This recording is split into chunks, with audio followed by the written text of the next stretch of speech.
Guys, আপনারা কেমন আছেন? ভালো আছেন আশা করি।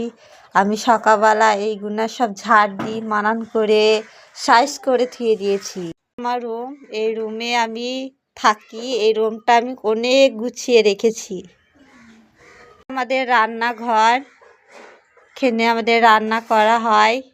ঘরটা দেখছেন, এই ঘরে শুধু আমার আব্বু আর মা থাকে। এটা আমার বাইক করব বলেছিলাম, ওর জন্য চাল ভিজে রেখেছি, আদর্শা করব। এটা সিঁড়ি, এই ধার দিয়ে আমাদের দুতলা হয়েছে, ছাদটা এখনো হয়নি। এবার আশা করি হয়ে যাবে ছাদটা। এই যে এটা হলো পায়খানা, এইখানে এটা পায়খানা হবে, এটা বাথরুম হবে। কেমন লাগছে অবশ্যই কমেন্ট করে জানাবে। আর এটা হবে একটা ঘর, আর এটা হচ্ছে পিঁড়ি হবে এটা। আর এটা আছে দেখো ঘর। গাইস, এগুলা কেমন লাগছে অবশ্যই কমেন্ট করে জানাবেন। এ দেখো সব পথে রাস্তা সব দেখা যাচ্ছে।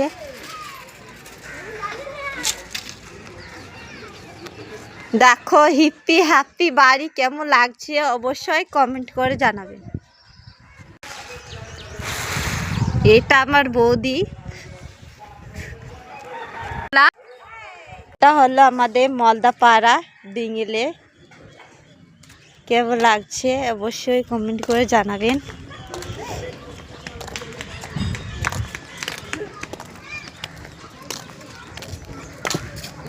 ওই দেখো আমার বাচ্চা ওইখানে আছে, বাচ্চারা সব খেলা করছে।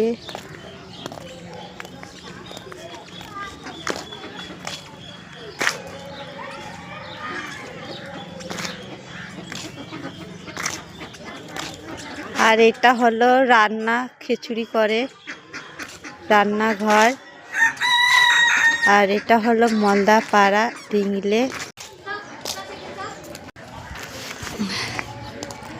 সকালে অনেক শীত পড়ছে এবং শীত লাগছে অনেক। এটা হলো আমাদের পাশে পুকুর, এখানে অনেক জনা আবর্জনা এবং সার, গোবর, খিচ অনেক কিছু ফেলা হয়। এখানে সব ফেলে প্রত্যেকে বাড়িতে দূর দূর থেকে এখানে অনেক কিছু নোংরা জিনিস ফেলে এখানে ফেলা হয়।